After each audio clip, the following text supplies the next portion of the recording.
Deontay Wilder is embarking on a ring return.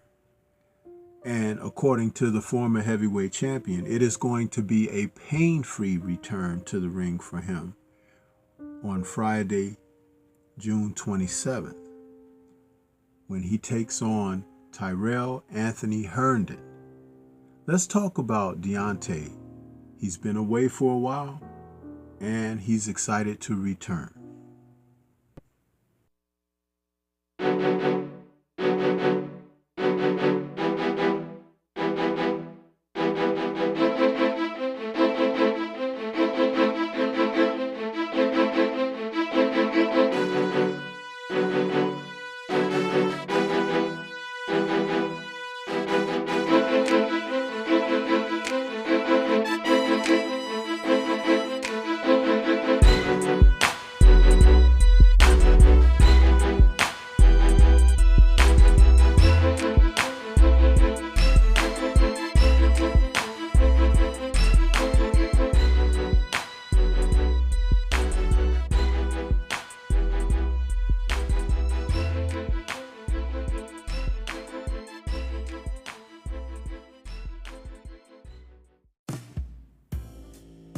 Having been away from the ring since June 2024 in his last loss against Zhilei Zhang, Deontay Wilder, who's now 39 years of age, will bring a record of 43-4 with 1 draw and 42 KOs when he takes on Tyrell Anthony Herndon on Friday, June 27th.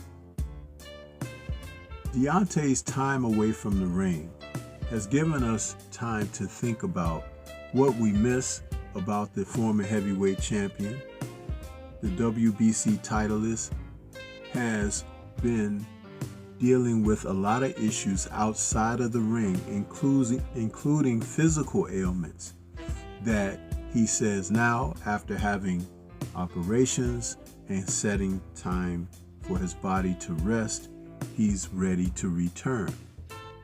And so one of those intangibles that he brought in his time of dominance was power.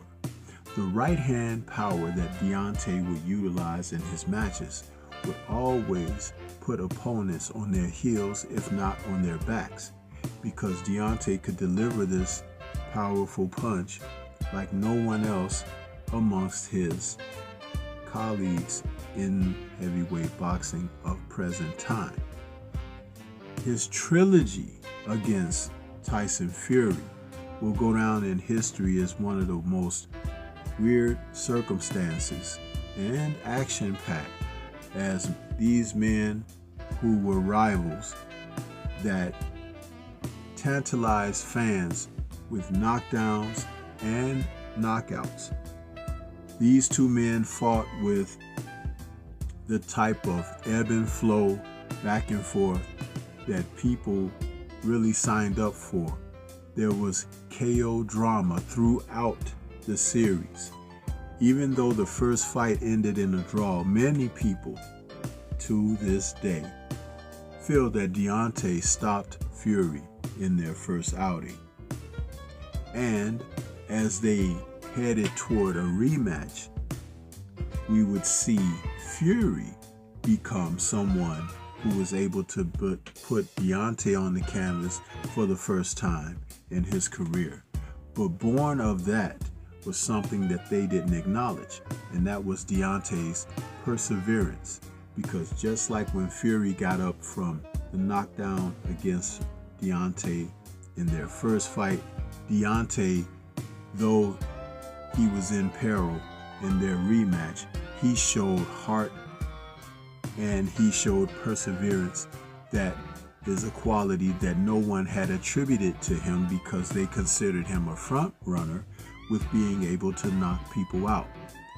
Against Fury, he showed that he had the guts and the wherewithal to stand in and battle against Tyson Fury.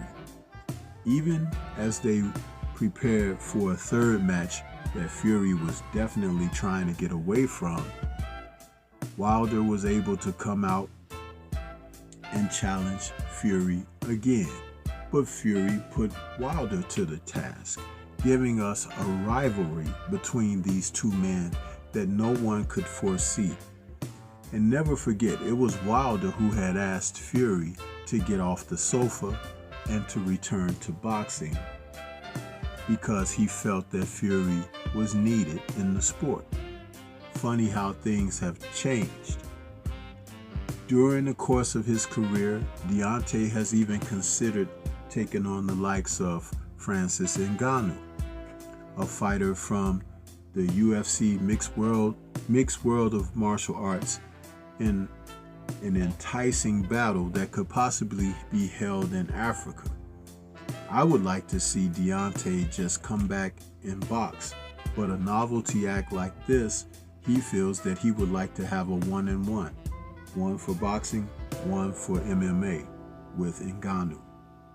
His loss to Joseph Parker by unanimous decision seemed like an aberration, because in that fight, he wasn't the old Deontay Wilder, the guy who had the fire burning in the belly and looked to seek and destroy his opponents. He fought primarily on the back foot and was a little bit hesitant about letting his hands go, thus creating a question mark over the long talked about face-off between he and Anthony Joshua. Will the fight ever take place? We have no idea. Joshua himself has incurred some setbacks in his career, and he will need an opportunity to get back on the winning track since his September 2024 loss to Daniel Dubois, leading us up to the situation that saw Wilder in against Zhilei Zhang.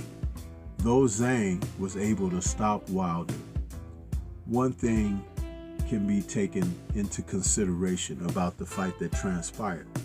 Deontay Wilder took on Zhilei Zhang when he didn't have to. He was offered the opportunity and he got in there, and he was stopped inside of 5 rounds after missing a wild punch thrown at Zhang, and Zhang caught him with a shot that knocked him off balance and knocked him to the canvas. Deontay did finish the fight on his feet, but he was in no condition to continue the fight. Zhang has since lost to Joseph Parker. What we are seeing is fighters are now returning to facing off against quality opposition, whether they're at their best or not. And that leads to action-packed, crowd-tantalizing matchups. We can always expect the best out of the fighters who are willingly going in to face against the quality opposition that stands across from them. Wilder has always been that guy, and he doesn't get enough credit for that. He is the type of man that wants to give crowd-pleasing fights and is also willing to challenge himself. And so therefore, when he returns to the ring this June, without the pain from injuries and other aspects of life that have sidetracked him, we can only support and hope that he can return to respectability, where, though there are many of us who always have respected him, that the public will finally understand what they had in this man when he was champion. This is Stormy B-Man. Shout out to the mighty LDBC and Liberated Perspective, the third eye view of the world. For more content such as this, please like, comment, subscribe, and share. Peace to everyone out there, and everyone please remain safe.